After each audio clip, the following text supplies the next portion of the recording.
उदयपुरको बेलटारमा रहेको यो दुवार खोला हो, देख्न सक्नुहुन्छ। रातभरिको वर्षापछि खोलामा बाढी आएको छ।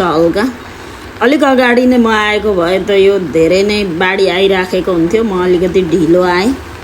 अहिले चाहिँ यस्तो देखिएको छ यो दुवार खोलाको अवस्था। यो दुवार खोलासँग चाहिँ मेरो एकदमै भावनात्मक सम्बन्ध गाँसिएको छ, किनकि हामी सानोदेखि यही खोलामा लुगा धुँदै नुहाउँदै होइन, यतै खेल्दै हुर्केको कारणले गर्दा दुवार खोला भन्ने बित्तिकै कतै न कतै इमोसनल अट्याचमेन्ट चाहिँ हुन्छ यो खोलासँग।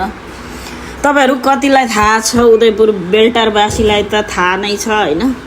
उदयपुरतिरबाट तपाईँ यता खोटाङको यात्रा गर्नुभएको छ भने पक्कै पनि तपाईँलाई पनि यो दुवार खोलाको बारेमा धेरै राम्रोसँग थाहा छ होला होइन। अहिले चाहिँ यसरी यो खोलामा यस्तो अवस्था छ, बाढी आएको अवस्था।